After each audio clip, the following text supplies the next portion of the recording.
Hello and welcome back to Pumpster FM. It's been a little while, but we're back. Football content is on the channel. There'll be more of it coming, but today, as the Premier League season is about to start, here are my predictions, which will come back to the end of the season and go, is he crazy or am I a genius?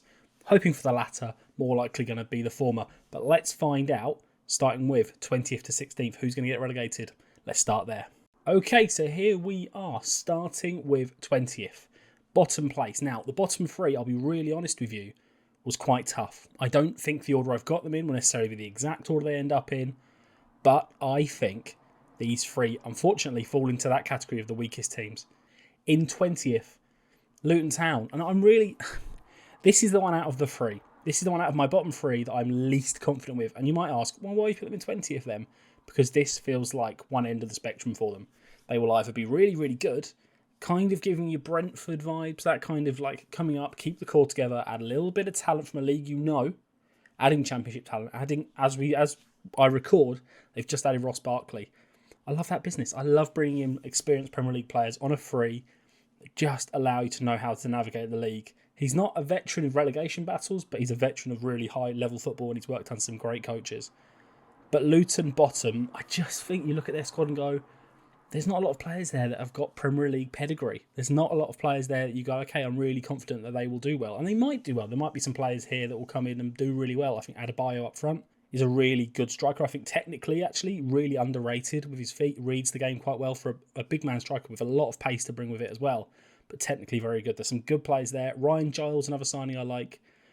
I like this Luton team. I just don't know if the Premier League is a step too far for them. Every year there's a team like this. But I'm going bottom, so I can look back at the end of the season and go, well, they finished 7th. That's close, isn't it? So no, Luton in 20th. I just think they struggle. There's not enough Premier League experience from manager to club to squad. I think it might have come a bit early. But do not underrate the atmosphere at Kenilworth Road. Every chance Luton will make that count, and I think they definitely could. But bottom for me, just a lack of Premier League experience. And talking of that, it feeds nicely into 19th. Sheffield United actually have done worse business than Luton, and I don't think it's close. And especially if they lose Sander Berg to Burnley, a fellow promoted side, this team could struggle. I really don't know where the goals are going to come from. I don't know if there's enough talent in there. I like Ahmed Hodzic. I think a couple of their signings are kind of punt signings. They could be brilliant, but when you're bringing in players from Scandinavia, you don't know what you're going to get straight away. Very rarely will you get one straight away come in and offer really, really good results straight away. Heckingbottom in charge as well. I don't know. The system they're comfortable with. They look like they know how to play the system, and keeping a squad together when you can do that. But when you lose a player like NDA, a player who was really important to the way that they played last season, especially so close to the beginning of the season, and also a player who said he was staying. I mean, there's talks that there was a video recorded and he was being given Billy Sharp's number 10 shirt. When you lose players that are integral to your squad, that's never easy, never ever easy. But when you're a newly promoted side, it's even tougher because you don't have the opportunity to go and bring in straight away someone that's that much better, especially a player who was young, talented, a vibrant attacker. There's a reason that someone like Marseille has come along and looked to swoop. I worry, though. I worry looking at that squad. To be honest, they're interchangeable with Luton. I think they could finish bottom. They could be a club that comes up. Oh, it hasn't worked for them. They'll go back down. You've seen it in recent years. Yo-yo clubs have done it a few times. We can look at all the lists. You can look at your West Broms, your Norwiches, even Middlesbrough looking slightly further back. Clubs that are there. Unfortunately, it looks like, looking at the strategy they've taken to Sheffield United, they're there to take the TV money and leave. Well, I say that, though, there's a lot of players in that squad that have been at this level before. Maybe not to the full success, but there are players that were in there in that successful season they had in the Premier League. There are players that were under Chris Wilder. They're playing a very similar system to when they were under Chris Wilder. But I don't know if there's enough talent in that squad. I just don't know if there's enough. And I think it's a slightly less talented squad than Luton's. But I think they have a system that they'll stick to. As much as Luton will, I think Sheffield United are also more likely to twist with a manager. I can see them making a change quite early on if things are really going sideways. But they do feel like a club that could do late business in the window. Again, this is all liable to change. At the time of recording, and recording this on the 9th, there's still 3 weeks of window left. So it could all change. But Sheffield United, for me, 19th. And talking of a club that has done unsatisfactory business, actually, these bottom 5, at the time of recording, I don't like their business at all. I don't like any of ingoings or outgoings. I can understand it, but I don't like it. So in 18th, I'm going to be slightly unpopular with certain elements of the FM community at least. It's Wolverhampton Wanderers. And I think, to be honest, when you lose your manager the week before the season starts, that has very rarely gone well. Gary O'Neill is a good replacement for Lopetegui, but I do not know if he's good enough for a long period of time. He went to Bournemouth. He kind of bounced straight on out of some of the good work that was done before him. I'm not going to say Scott Parker did great work, but the squad was assembled. It made sense. They made good additions in January. He did a good job in keeping them and pushing them on, but the sample size is small. Doesn't mean it won't work for him at Wolves, but he hasn't had the pre-season. He's had to come in 48 hours before the first game of the season. That does not end well. And it's not like he's walking into a great situation in terms of transfers. They lost Ruben Neves, who was the pillar stone in that midfield. They've lost João Moutinho, I believe, is left on a free. So when you lose players like Moutinho and Neves, you just have to be able to go and replace them. And they haven't in any way, shape or form. And now look, there are players in that squad who can step into those positions. I'm not confident in it. I think if you look at their incomings, they've brought in a third choice goalkeeper and they've brought Matt Doherty back. I think he's useful. It's a good addition to the squad. I get why they've brought him back. But when you look further around the squad, I don't love it. I think they've lost a lot of the spine, a lot of the core that got them into this position and gave them this platform. It feels a little bit like, and there are other clubs that have done this, this is now the next generation of Wolves in the Premier League. Clubs have to be able to do it. Look, I'm a Brighton and Hove Albion fan. We've done it. We've had to evolve. The club we were when we got up into the Premier League, there's only really 2 players left from that squad, and that's Lewis Dunk and Solly March, because the rest of the squad has been regenerated. You've got to be looking to step it in. Though when those clubs come up, Wolves came up with a very good squad. It was a very, very good Championship squad. They spent a lot of money for that level. They've added players, they've added talent. That's fully, I accept that. But the core of that team came up with that team. Came in that first season. That's brilliant for that first era, but they don't last forever. Especially when you've got players as talented as Ruben Neves. You have to be able to step it up, and I really worry. There have been clubs before. Swansea couldn't do it. Stoke couldn't do it. You have to be able to step it into the next era, and that needs consistency, and that needs, a real backing of an approach. Doesn't mean lots of money being thrown at something, because clubs have done it without throwing lots of money at it. But it does mean you have to back a system. You have to back, okay, we trust this manager to know what he's doing. If you like Gary O'Neill, keep him in place and really back him. I worry they will not. I worry they will get to Christmas, be bottom, panic. Look what happened 6 months ago. Look what happened around Christmas. Look when Lopetegui came into. The club was in a bit of a state. And it hasn't... He got results because he's a good manager. He brought in a good system. He knew what he was doing. He got good results out of good players. Did enough. Did enough to get them through. And probably wanted to step it on. I know they made 4 or 5 signings in January. But you have to be able to step it on. And if the money isn't there, then the money isn't there. But for me, this bottom 3, Wolves, Sheffield United, Luton, it just makes sense when you look through the rest of the league. It makes sense that these are going to be the bottom 3, not necessarily in this order, but I think I'm actually quite strongly confident in this bottom 3. But that's my bottom 3. Now, the club escaping, I've just said I'm a Brighton fan, so I feel like the fans of this club aren't going to be happy with me. Crystal Palace. You can't lose your talisman and then not really replace him. They haven't really brought anyone in that's going to fill that role straight away. Now, if you lose Elise as well, I worry. Roy Hodgson's a very smart manager. He's very acute. He knows how to get results. Look, he's got results against my team in big games. He knows how to get results when they really count. I worry, though, is that club going to be in a position where they're going to have a nice, strong position to go into January with? To come out of January, to go into February, March, April, when it really counts. They're going to have to do business. I think they probably will. At the time of recording, they haven't. I think they are a club that look likely to make some late moves. You need to surround that attacking area with talent. You cannot be relying on certain elements of that attack that just have not got the job done. The player that I do think, though, will make a massive difference and will step straight into that Wilfried Zaha role, it's going to be Eze. Eze is going to step straight into that position. I've watched him play in pre-season and I've been really, really impressed. I think you see the highlights and you're like, okay, this player looks ready to make the next step. And if he can, 17th is the low end of my expectations. This middle area of the Premier League, it's very average. It's very, very average. There's about 7 or 8 teams that, to be honest, I put them in positions and went, that could be in any order. That could be any order of those 7 or 8 teams. In fact, 17th to 10th could be anywhere. Could be anyone.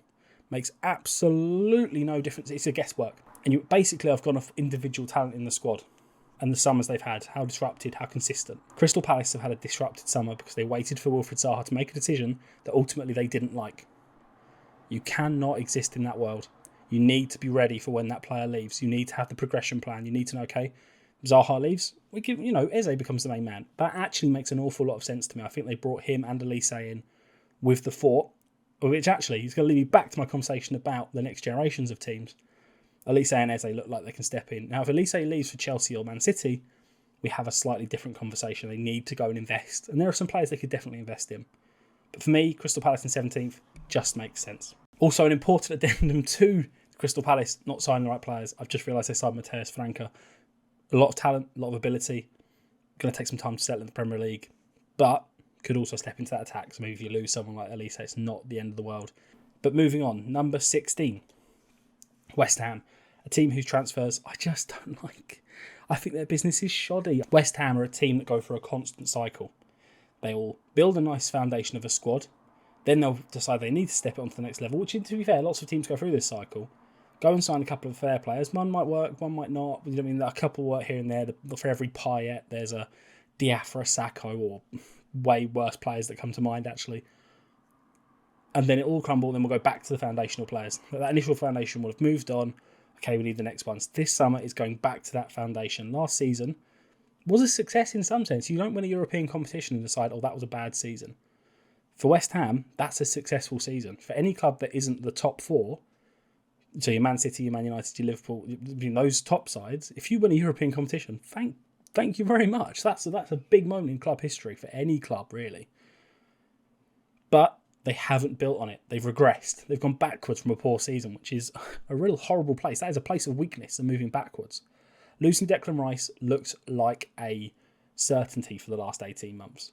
It made sense. You got good money for him. I actually think that negotiation went pretty well on a West Ham behalf. You've had money now to go and reinvest. They haven't. That's part of the reason they're this low. At the time of recording, Harry Maguire's agreed to join. I actually really liked Harry Maguire signing for West Ham. I think it allows him to build on a platform.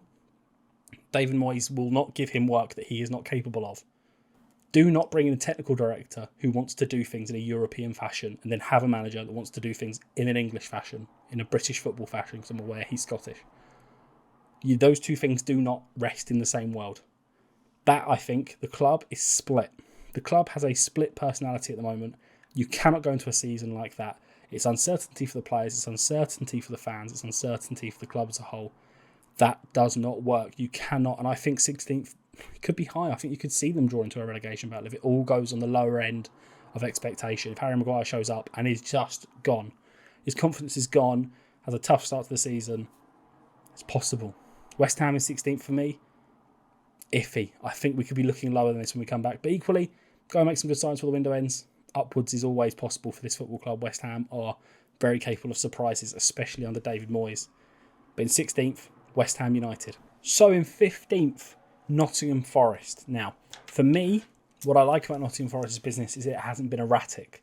Last season, that is the best word to talk about it. It was, okay, who wants to join us? Who's talented? Who can we add? They went out and spent, I imagine, an awful lot of money, not just on transfer fees, but on wages as well. I can't imagine players like Keylor Navas were showing up for cheap. But it worked. They stayed in the Premier League, and overall, that investment, as it is, will be really worth doing. This summer has been more about, and I'm going to talk about this actually with a couple of the sides now coming up, it's going to be about quality, not quantity. For Nottingham Forest, that's been about adding a couple of really good, talented players. And actually players with upside. When you're bringing in, they've added a couple of cheaper, sort of freeze additions. They've got players coming back from loans. Ola Aina's a free, love it. Gut works. Really good option to have. Matt Turner and Anthony Elanga, though, come to me as, okay, we spent a little bit of money to acquire them, but they're players with upside. Matt Turner could come in and be really solid for them. I think if you sign Dean Henderson as well, you've got a good pair for goalkeeping. That makes sense to me. They can really compete for those positions. But Anthony Elanga, big upside. Not certain I love it. I'm not sure he did enough at Man United for me to go, oh, actually, as a big fish in a smaller pond, he already performed. But in the Premier League, it's a £17 million deal. You can probably do a couple of those and not worry too much whether they're going to work or not. So, 15th for me for Nottingham Forest is more about consistency. I talked about it with West Ham, with Crystal Palace. That consistency didn't exist. For Nottingham Forest, it does. So 15th for me makes an awful lot of sense.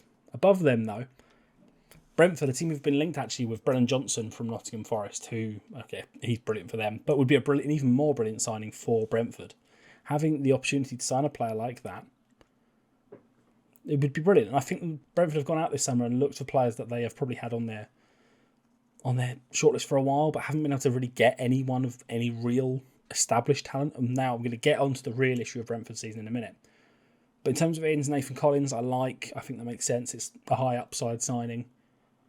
But outgoings, not really on a transfer basis. They've lost Ivan Toney for a big chunk of this season. You can't lose a talisman and expect it not to have an effect on how you play. Brentford now, I think, Thomas Frank's a very intelligent manager. That comes across quite clearly. He's going to have to deal with that. You're going to have to adapt how you play. You haven't got someone who's just going to be really bullish in front of goal. And Mbuemo's good. He's not that consistent finisher. He's not the goal scorer that Ivan Toney is. He's not the consistent goal scorer that you're going to need to fire you to higher than 14th. The rest of the squad now will fill in. There's lots of players I really like in that Brentford team. I think Rico Henry is an unbelievably underrated left back.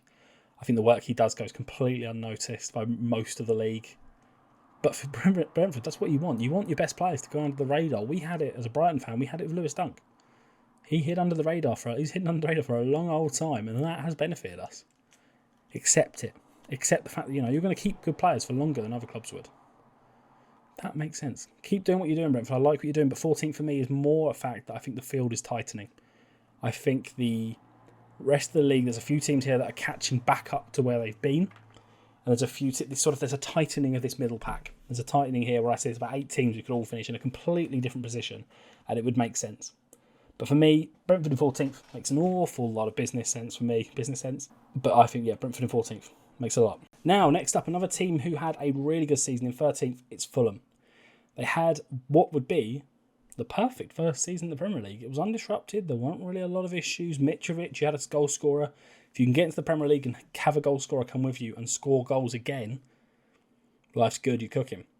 We talked about Brentford there. Ivan Toney did exactly that. Came up from the Championship, continued those performances. Nottingham Forest below that came up with Brennan Johnson. He continued those performances. Fulham have really tried to stick with what they've got. They've not tried to twist. It would have been very easy for them, and I think previous experience for them, they'd have twisted. They'd have looked to bring in lots of players, but they haven't. They've brought in Calvin Bassey, a player with really high upside. Technically, at times, with the ball at his feet, there's something's lacking.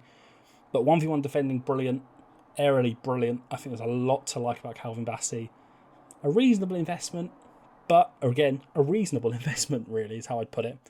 Another one, Raul Jimenez, I think brought in because they thought that he would have to replace Mitrovic. They haven't had to. I like that a lot. But for Fulham, it's about consistency. 9 or 10 of their starters on the first day of the season, if not maybe 11, will be players that were there last season. That sort of consistency is really helpful. And again, I think 13th is more of a compliment to the rest of the league than a real dig at Fulham. They haven't added lots of talent to that squad, so they're not going to be looking to progress too far. And I think there's a few clubs here that will sort of jump back over them, having fallen a little bit behind them last season. And one of those teams, actually, is another promoted side from last season. We've actually got all three of the sides that got promoted last season. In 12th, it's Bournemouth. I like their business. I think they are very smart about what they've done in this sort of period of getting promoted. They didn't do an awful lot last time, but they keep adding these little talented players. These little, they'll get to a point then where it'll start to trickle. Oh my God, Bournemouth have a great team. And you look through their signings, lots of players with high upside, which actually does have its drawbacks. I'm going to get to that in a minute. But you look through their signings, they managed to keep Hamid Traore on a deal that obviously was pre-agreed in January. Milos Kerkez at left back, a player who a lot of European clubs were really, really keen on. That is a coup if you're Bournemouth. Left back is a position where they look to add talent. They've done it. They've accomplished that. And then Romain Fevre, who I think might be heading back out. I know there's some talk about a multi-club deal happening, but I think he'll stay at Bournemouth for this season. It's a brilliant signing. Justin Kluivert goes straight into that category as well. 2 attacking players who I think Bournemouth needed that little injection of a little bit more ability. They find themselves in 12th in my predictions, mostly again because that middle field is tightening. They are a little bit of a wild card though. They're a dark horse for a far better finish. Because I like what I hear about Iraola. Not had to say that name out loud before. It's good. I think they made a really progressive move. They went, okay, they've got new owners in. Shout out to Michael B. Jordan and obviously the real owners. But they looked to be smart this summer. They've looked to go, okay, look, is Gary O'Neill a long-term answer? If you're Wolves, maybe.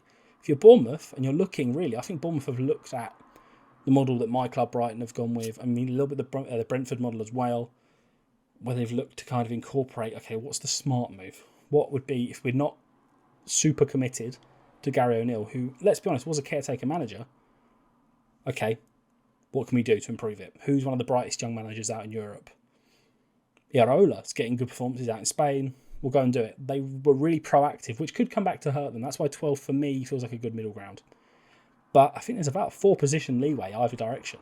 For Bournemouth, they feel like a wild card. They could either have a really poor season, the gambles they've made, whilst they looked good on paper, I could show you 15 transfer windows that clubs have had and gone, really smart moves on paper, and it's not worked. It's about how they gel. But I like that they haven't gone out. It's not massive, lots and lots and lots of churn. They've picked a manager. They gave him an early move. I really like that they went early and did it. Don't leave it late. Looking at you, Wolves. Specifically you, Wolves. Because that's disruptive. Don't have a pre-season and then try and change it at the last minute. Bournemouth didn't. Bournemouth got a manager in and looked and probably went, look, here's the project. What can we do to give you what you need to get us to that place? They did it. They went out and brought Justin Cliver, who I think might have happened around that time, if not maybe a little bit before. But they went out and added talent. And that really will be what fires them into this position. They've got a few players. I think Dominic Solanke's still got another good season in him. And I think there's a lot to like about Bournemouth. I'm going on a little bit here, but Bournemouth I like. Bournemouth, I think, dark horse potential. Now, the team above them, kind of the opposite. It's more a fact of they're getting more out of less because their manager's an absolute genius at doing it, and he's done it before. It's Sean Dyche's Everton. I think he's just really tactically astute.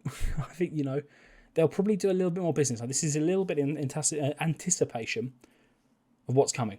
I think they'll do 1 or 2 extra bits of business that will make that window look really, really solid. They're doing some smart bits as well. But Everton, for me, if you look at the window they've had so far, it's more about just solidifying. Add little bits of talent. I keep that squad together. Dyche will want a little bit more, but I like their squad suits him. Like, there are players in there that he can trust. James Tarkowski, he knows. Pickford, you can trust. He's England's number 1 for a reason. There are players in there that will get performances for him.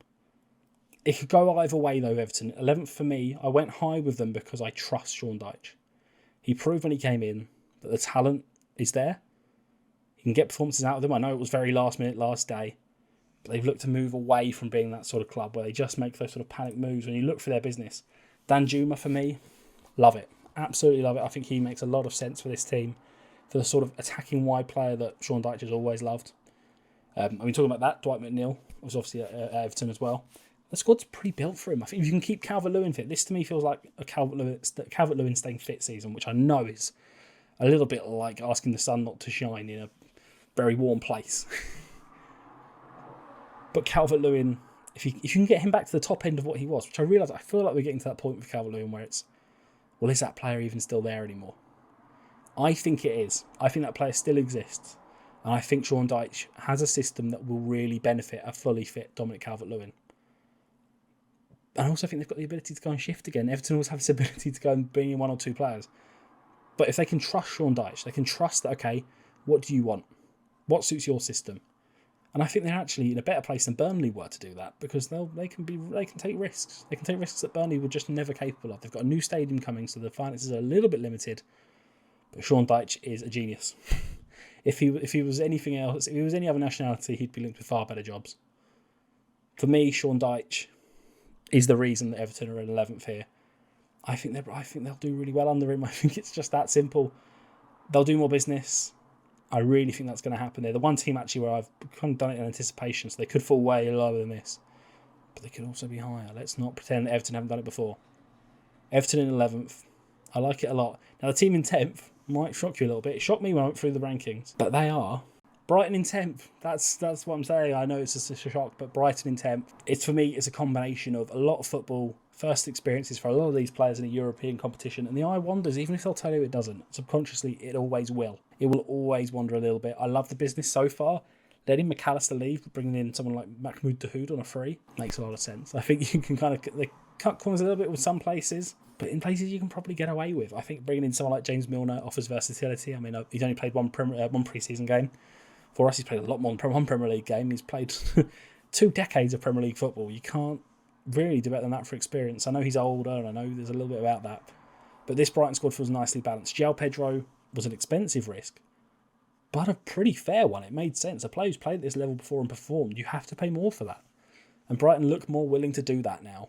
Looking for players like Mohamed Kudus makes sense. I don't think he'll join, but I can see where they're going with it. So Brighton in 10th, De Zerbi will still get good performances. There'll still be a couple of head scratchers where teams just defend really well. But for me, 10th makes sense for Brighton. I'd be happy with that as a Brighton fan. I think most Brighton fans would be happy, especially if that came with a run in the Europa League. Not sure it will, because there are some really strong sides in the Europa League this year. But yeah, I think 10th makes a lot of sense. In 9th now, so above them, there's a team I haven't mentioned yet, which I feel like people are going to be like, well, hold on, where are they going then? Where are they going in the league? They're not. Burnley are going to come 9th. I love the business, I love the model, I love the process. I'm going to talk about the process now for a lot of these clubs. The procedure, the process, how we're going to go about this. They're a little bit like Brighton, they're a little bit like Bournemouth. There are clubs that are going, okay, look, if we can't be richer, we're going to have to be smarter. Their signings, I love their signings. I love them a lot. Zeki Amdouni, a player who you wait till he starts scoring goals in the Premier League, you'll be like, oh, there's no one else moved for him sooner. Quality. I think he's going to hit the ground. I actually might be my fantasy team. And then you look through that list as well. Jordan Bayer, a player who was there last season that they've converted into a full-time deal. Love it. Knows the club. Vincent Kompany likes him. Superb. James Trafford, a good goalkeeper. But it makes sense. A lot of their business I can look at and go, yeah, I like it. I like a lot of their Michael Obafemi. Like that business, but they haven't just done punts. They've not just gone for it and gone, okay, well, Zeki Amdouni profiles really well, could fit in the squad. You know what I mean? We've gone for it. They've gone for Nathan Redmond. They've added a player who knows the league, has played in the team in this sort of level.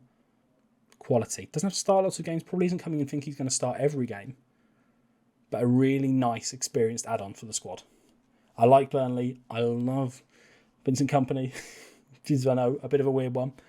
I think he's brilliant. I think tactically very astute. He's learnt at the feet of great managers as a player. That stuff is stuff you remember. That's stuff that really travels with you as a manager. So me, Vincent Kompany, Burnley 9th. I like it a lot. Burnley 9th. In 8th, I'm going to get shot for this. It's Tottenham. It's Tottenham Hotspur in 8th, and I'm going to get shot pelters for this. But for me, it's because they're in transition. Their ducks aren't all in a row just yet. I like a lot of their business. I like what they've got about them. I like that they've added the likes of Mickey van der Ven. They've added Vicario. I love the James Maddison signing for them, especially in that system with Ange Postecoglou. He will make a big difference as the creative midfielder there. If they can keep Harry Kane as well, 8th is probably a little bit low. They're in 8th purely because I like the teams above them that little bit more, and the teams above them are further along in the process, are closer to their goals than Tottenham are. Tottenham are on the turnaround. Now, they're at the point where the graph's going down. I'm going to have to do it the right way. The graph's going down, and now we're starting to look to come back up. It could go wrong. Do you know what I mean? Ange Postecoglou is a very demanding manager. I don't think those Tottenham players love demanding managers. You watched in the last couple of years. They've had the most demanding managers in the world. They've had Jose Mourinho. They've had Antonio Conte. Even Nuno would ask a lot.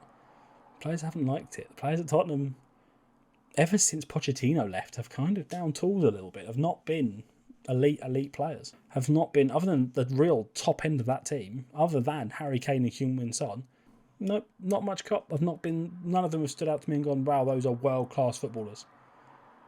This is when they need to start bringing that graph back round and start bringing everything back into place. That's going to take time, and there are going to be other teams that are going to be further along that journey than Tottenham. And I think it really depends. If Harry Kane kicks up a fuss towards the end of the season and goes, look, my contract's expiring. Thanks, but no thanks. That could be a distraction as well, and I think that will happen towards the end of the season. The media are very savvy at drawing those sorts of things out. And I think that will hurt Tottenham in the end. In 7th, a club whose business has stood out to me as superb. Aston Villa have thrown money at the project. Also, that new badge, let's not talk about it. Aston Villa have thrown money at the project. Let's talk about that. And not on a lot of players. They've added quality in positions they needed quality. They've added players who, I mean, to be honest, most clubs in Europe would have had. You don't see many clubs not linked with Moussa Diaby, with Pau Torres, with Yuri Tielemans on a free. Can we talk about that? I think he needed a club where he didn't have to do everything. In that Leicester midfield, he was left to do an awful lot. Not that he did it all the time, but when you watched Leicester, you went, okay, if anything's happening here today, it will be James Maddison, who's rightfully moved on, or Yuri Tielemans. One of them's going to have to really pull something out of the hat here to do something. Yuri Tielemans, in a team where he isn't first option, when he's a slightly smaller fish in a slightly bigger pond, will look brilliant. I think he's such an astute bit of business. And Aston Villa in 7th feels a little bit unfair. I think there's a lot of teams here where I'm gonna point out where they are, and you might go, what on earth are they doing there? For me, it's because it's a dogfight basically from 8th up. From 8th up, it is an absolute dogfight. Well, 8th to 2nd, because first you could probably already guess. But from 8th to 2nd, it could be in any order. Any of these clubs could have good seasons. If Emery really gets this Aston Villa side firing in the way he wants them firing, Champions League ain't out of the question. You saw it last season. Champions League ain't out of the question right until the end of the season. And there's lots of clubs that aren't as good, aren't as well prepared as Aston Villa for this season. And they've got lots of players who've been there and done it. And a manager who's won the Europa League more times than I can count. I think it was 3 times. I can actually count that much. But Aston Villa in 7th. Now the team in 6th, going to get some shots from these fans, but it's purely based on the fact it's Newcastle, but based on the fact that Champions League is a big old deal. It's going to be a big old deal with that squad. That's going to be, a tough ask. And I know they've got Sandro Tonali, and I think he's going to add an awful lot of quality to them. But it's going to be really, really tough to do what they did last season. But purely because I think everyone else is going to get better again. We see this. Clubs do this where they can drift into these really high positions in the league. Everyone go, they're going to stick here forever.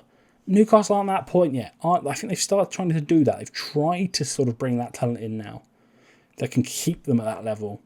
They're not quite there yet. Tonali's kind of the first of that. And I think a lot of people do it where they equate Newcastle to that early Man City. Where Man City had that team that had good Premier League players, but started to add Champions League players. Newcastle at the very, very cutting edge, the very, very early days of that. Tonali is the first in that wave. I think Harvey Barnes, a brilliant addition. I think he's had a great pre-season when he's played. I think he scored twice, did he, for the pre-season for them? But it makes sense. Eddie Howe's a good manager. 6th is not a dig at them. It's an understanding that, okay, this is going to be a dogfight. 6th might only be 3 points off the Champions League. This might get to the last day of the season. We have 6 teams fighting for Champions League places. That's how close I expect this season to be. I think it's going to be an absolute dogfight. And I think the teams above them will have just done it before. They've been in that position. They'll have known how to handle Champions League and Premier League. Eddie Howe, for as good a manager as he is, hasn't done that. Hasn't had to handle European football and Premier League football. Not a lot of those players will have had to have handled Premier League and Champions League football. Champions League teams are no mugs. You don't just get to go out on a Wednesday and win and be fine. That's going to take a lot. The Europa League and the Conference League, you can kind of get away with it a little bit. But the Champions League ain't no mugs. There ain't nothing easy in the Champions League, nothing given for free. And in the Premier League, I think the Premier League is the hardest league to balance Champions League and Premier League and your domestic football. Newcastle are going to find that out. And I can see them doing a little bit of business in January, actually, to add some more talent in that team. I think they could do with another centre-back. I think that'll probably happen in January, it'll look like. But I like Livramento as a signing. I like Harvey Barnes. Their business has been good. They've kept that core together. They've not gone and thrown everyone out just to the first sign of success. 6th will be close to 4th. That's what I'm going to say here. I think they'll be close, and they'll probably make a good run in the Champions League as well. St James's Park is not going to be an easy place to go to either. I'm not writing Newcastle off at all. But it's just going to be a holding season. Try and get everything together. Look to see, okay, where do we need elite players? Where do we need players to get around the likes of what we already got? Do we add another midfielder? Is it not a defender? Do you mean you work out where you need to fix the gaps? So Newcastle in 6th. I think it's fair. I think the team in 5th might get some questions, but I'm going to explain it. So my team in 5th are Chelsea. Chelsea in 5th. I think Pochettino's going to have a solid, if not completely inspiring season. There's a lot of young talent in that squad, and they've added young talent to a young, talented squad. Adding Rob Sanchez, who I'm not sure if he's going to be main man to start with, although Kepa has been linked away from Chelsea. He's got mistakes in him. I can talk about it because I've seen it. They have mistakes with players like that, and young players are going to make mistakes. I mean, you look at the signings they've made, have all been 25 and younger. Axel Disasi makes a lot of sense to me. I get why you signed him. He's another young one for the future. You've got Benoit Badiashile. You've got Levi Colwill, future England captain. Mark my words, I think he's brilliant. Unless injury really gets to him or he has a really tough season, Levi Colwill's brilliant. He will be starting consistently by the end of the season. And then you look around that squad, there's players last season that will be like new signings. Mykhailo Mudryk is going to be like a new signing for them. Noni Madueke is a good player. You've still got Raheem Sterling. There's still talent in that squad. I think Poch starts to put the piece together, but I'm not sure if the puzzle will be completed. And I think Chelsea fans will expect there to be a few more pieces on the board by the end of the season. But don't twist Chelsea. Stick by him now. As long as the performances of that make sense for it. And Pochettino, I think we can kind of guess is going to be good for it. Keep him. Keep steady now. Keep steady. Keep it together. There'll be good performances, there'll be bad performances, but it's his first season. It's a young squad. They've got to stick by their man for this one. They've lost a couple of key pieces, but I think that probably helps them. I think losing Kovacic and Mount is kind of a cleaning of a slate. I think it makes sense. And I think Pochettino is very well placed to push them further than they went last season, definitely. And I think those players are ready to be moulded by someone. And Pochettino is very good at that, as we saw at Tottenham. Talking about a manager who's really good, and I'm going to get pelted for this one, this last season's title challenge is Arsenal. And fourth, again, I think is going to be a very close to second position. I think there's going to be about 3 or 4 points in it. I'd be shocked if there was a massive gap. Because this bank of clubs now, from really Tottenham in 8th up to 2nd, are all going to be really close. And Arsenal, for me, finishing 4th will be a success. If you can get back-to-back Champions League, there's a reason Arsene Wenger should be given more respect than he gets, was that he kept qualifying for Champions League in a period where it was tough to do. If Arsenal can keep doing it, if Arsenal can keep adding really talented, strong players, there's no reason that they can't keep growing. They've added good players this summer. When you spend 100 million on a midfielder, like Declan Rice, you expect pedigree, and he's got pedigree. He's been in this league. He knows how to compete. He's played for England. He's a perfect replacement for Granit Xhaka. I think he's going to make a massive difference for them.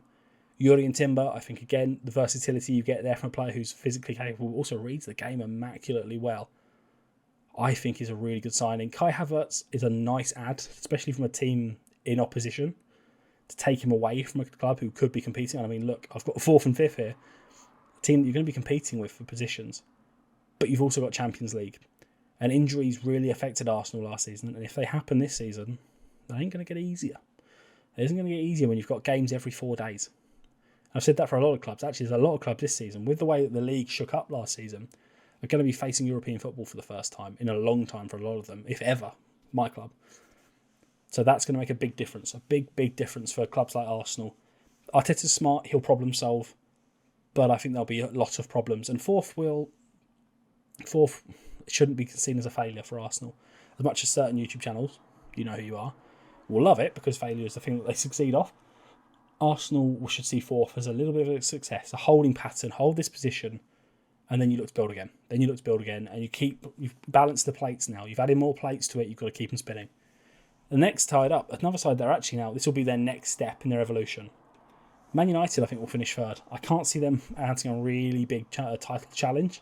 There's still a few question marks about that team. There's a few players still progressing. Rasmus Højlund's going to have one of those seasons where, okay, look, he might not score 20 goals. He's not going to have a Haaland season. I really hope Man United fans don't expect that. In fact, I've not seen many who have said that. So, well done, Man United. You managed not to get overhyped. Will be big for them. Having Mason Mount, lovely addition. I love that adds a little bit more. You have now 2 players. You have him and Fernandes that can go and be aggressive in midfield. They can go and link play.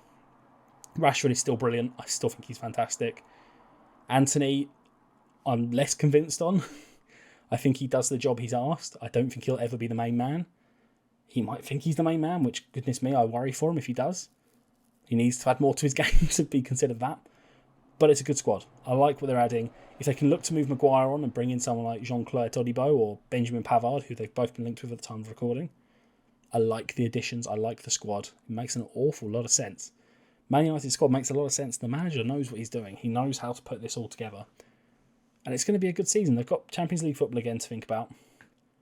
And I think again, they're very like Arsenal. I think that's very similar to Arsenal, where they've got things to think about and lots of plates to spin. And I think Man United, those plates are always very keenly looked at. Always very keenly. If they start to fall, Ten Hag starts to look a bit wobbly. I don't know. That club can turn on people very quickly, especially with a new goalkeeper. Right, so in second and giving away first, obviously. Liverpool coming in second. I think first shouldn't be a surprise to anyone. But Liverpool in second, I like their business. I think there's still more to come. I think if they can add Lavia, I like it a lot. They've lost Fabinho, they've lost Henderson. It's been a real summer of turmoil in midfield. But they kind of saw it coming and got ahead of it. They went out and got Alexis McAllister, a Premier League proven midfielder who's won a World Cup. Those aren't easy to win. And then they went and got Dominic Szoboszlai. Those 2 midfielders are brilliant. They can stay fit and keep those midfield together and hope that really they're kind of... The thing that holds them back, I think, maybe a little bit, is they don't have that defence midfielder. If they had a prime Fabinho behind those 2, flip me, that's a dangerous proposition, a very dangerous proposition. And I think, Liverpool are good. There's still enough talent in that squad. That attack is not full of bad players. There's some fantastic talent that just, I think, gets written off a little bit, given everything that's gone on with Liverpool. Mo Salah, Diogo Jota, Luis Diaz, Darwin Núñez, I think is going to have a really good season. I think now he can kind of go to be main man. Now they haven't got the consideration of someone else in that position. They're going to have to. And I think he's going to start to hit the ground a little bit more this season. He's still going to be the same old Darwin Núñez, don't get me wrong. But I like the team. I like what they've done transfer-wise. I think there's still a couple of areas for gaps. But again, I think 2nd to 6th to 8th, it's going to be about probably 10 points. If there's more than 10 points between 2nd and 8th, I will be shocked. Really, really shocked. So for me, Liverpool second, it's not a lot to say because there's not much to change. But I think Klopp's a good manager and he's got better players this season. So I expect better results. It's a pretty easy bit of maths, really. So Liverpool in second, I like it a lot. I think Mo Salah's going to have a really strong season again. And I think, yeah, I'm quite positive about Liverpool. I think a lot of people haven't been, but I'm pretty positive about them. And the winners in Manchester City, what do I need to say? They've got better. Like they lost Gundogan, went and got Kovacic. Didn't lose anyone at the back, but went and bought the best young defender on the planet. Like they went and got Josko Gvardiol, any team on the planet would have killed for. Any team on the planet would have absolutely thrown themselves at. City just went and did it. There was no drama, no hesitation. Wanted a player, went and got him. And do you know what it is actually? When you look at Manchester City, and I'm aware they have their considerations. They have people have their issues with them, which is rightly so. I get why they have their issues with them. They just go about their business. Stuff you don't hear about drama at Manchester City. You don't hear about issues other than, rule breaking, but we don't go to that. You don't hear about everything's going sideways at City again. No, under Pep it hasn't been. Under Pep it's been, we'll just win stuff. If they want to treble again, it wouldn't be a surprise. I think it's less likely just because the odds of winning the Champions League are going to be pretty tough. But they'll win the league again. Haaland is still Haaland, De Bruyne is still De Bruyne. They've still got Grealish. I still think they make another splash of an attacking player. I hope to high hopes it's not Kaoru Matoma, who they've been linked with. Lucas Paqueta makes sense. Pep likes him, apparently. He hasn't wanted him for a while. Cool, they'll just go and buy him for £80 million and not really think about it. And that makes them a threat all the time. Because as long as that money exists, they'll exist. As long as they keep everything as an even keel, they'll keep winning stuff. And they'll keep winning stuff long into the future, I think. I'd be very surprised if they didn't win the Premier League for the next 3, 4, 5 years. Because there are clubs on the rise, but you just can't compete with them. They're like the Bayern Munich of this league. There's lots of strong teams below them, but no one has the ability to go and put a squad so strong together that is so well coached because no one's got Guardiola. If he leaves at the end of the season, that maybe changes things. I don't think he will. I think he's quite happy just bobbing along at City. Might want to win another couple of Champions Leagues. Cool. And still be the greatest manager of all time if that's what he wants to be. And yeah, that's City really. If they want to win the league, they will. That's kind of as simple as that. I could even see a team like Liverpool, Man United, or even Chelsea or Arsenal being top of the table and everyone going City are falling off. City will come back, win 15 games in a row and all be simple. I know it sounds a bit down really when I talk about it like that, but City will win stuff forever. When they've got that squad and that manager, they're impossible to beat. It's like the Chicago Bulls with Michael Jordan, or do you know what I mean? There's, as long as those talented players and that talented coach exists, there ain't no reason that's going to fall apart. As long as they all keep their heads together and know on major leagues, and even then they've lost players and replaced them. There's been players. João Cancelo looked like one of the best left backs in the world 18 months ago, and now he doesn't really even feature. I know he's back now and playing this season potentially, but they're not bothered. They're like, what? Well, whatever. They could go. The thing is, City as well could go out and go, Kylian Mbappe wants a year somewhere. Oh, yeah, bring him in. Yeah, we'll just sign him. Yeah, just to add, and it won't make a disruption to their squad. I think that's the one thing they need to avoid is disruption.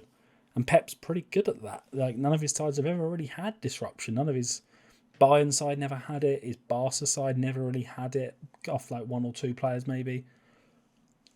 He's very good at that. He's very good at keeping the team together. And they'll win stuff. As long as they do that, they'll win stuff. That's all you got to say about Man City. They'll win the league. Cool. You could have guessed that before the video started. Man City will win the league. It's as simple as that.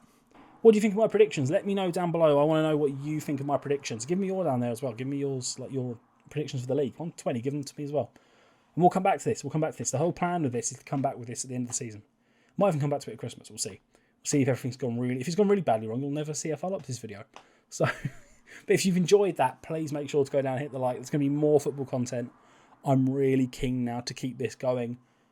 I've got some really good ideas. I've got some really fun stuff, I think, bubbling away. But I will see you very soon. Thank you. Goodbye.